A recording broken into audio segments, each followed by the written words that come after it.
কক্সবাজারের নব্য গডফাদার শিলং থেকে এসেছে, দখল করছে, মানুষের জায়গা জমি দখল করছে, চাঁদাবাজি দখল করছে। আবার নাকি সে সংস্কার বুঝে না।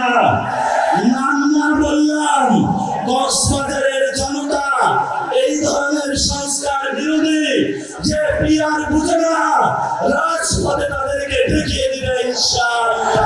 এভাবেই এনসিপির মুখ্য সমন্বয়ক নাসির উদ্দিন পাটোয়ারি বক্তব্য দেন বিএনপির স্থায়ী কমিটির সদস্য সালাউদ্দিন আহমেদকে ইঙ্গিত করে।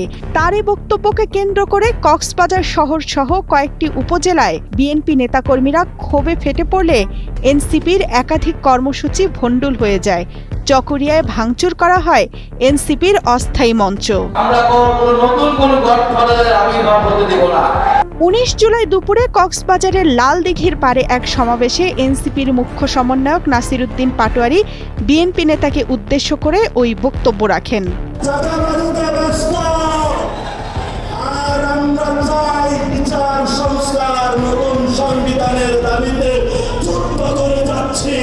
তার এই বক্তব্যের পর কক্সবাজারে বিএনপি ও অঙ্গ সংগঠনের নেতাকর্মীরা ক্ষোভে ফেটে পড়ে। এনসিপির নেতাকর্মীরা বান্দরবান যাওয়ার পথে চকরিয়ায় পথসভা করার কথা ছিল, কিন্তু তার আগে বিএনপি সমর্থকরা গাড়িবহর আটকে দেয়, ভুয়া ভুয়া স্লোগান দেয়। এ সময় সেনাবাহিনী ও পুলিশের সাথে তাদের ধাওয়া পাল্টা ধাওয়া চলে, বেশ কয়েকজন আহত হয়। তারা এনসিপির মঞ্চ ভাঙচুর করে।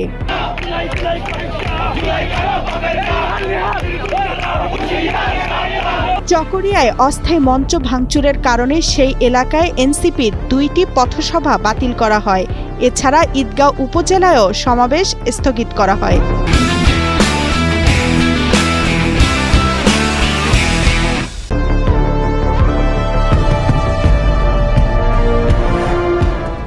এনসিপির নেতার ওই উক্তির প্রতিবাদে সালাউদ্দিন আহমেদের নিজ এলাকা পেকুয়ায় বিএনপি বিক্ষোভ মিছিল করে। কক্সবাজার সহ উখিয়া ও চকরিয়ায় ছাত্রদল বিক্ষোভ করে।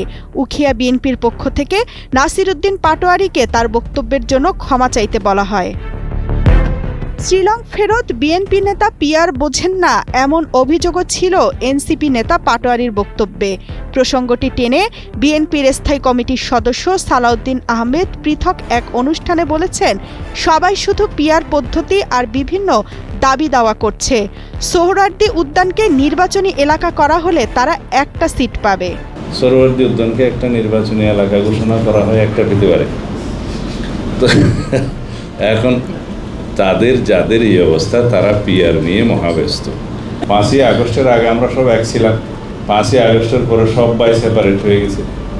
এখন এক একজন এক একটা কুঠুরি হয়ে গেছে, পিতার সম্পত্তি সব বাগবাটোরা হয়ে গেছে। এখন নিজেদের মধ্যে লড়াই করো, আরামে আছে দিল্লিওয়ালা। এনসিপির সিনিয়র যুগ্ম মুখ্য সমন্বয়ক আব্দুল হান্নান মাসুদ সন্ধ্যা 6টার দিকে ফেসবুকে এক পোস্টে প্রতিক্রিয়া জানান।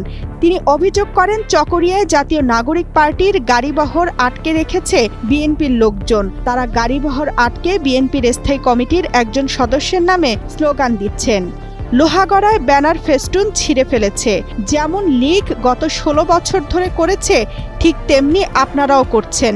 তাদের পরিণতি দেখে যদি শিক্ষা না নিতে পারেন, তাহলে সেম পরিণতির জন্য আপনারাও অপেক্ষা করুন। মিশু দাস গুপ্ত, ছোটন কান্তি নাথ ও আরজ ফারুকের পাঠানো তথ্যচিত্রে ডেস্ক রিপোর্ট, তামান্না তাহসিন খান, কালের কণ্ঠ।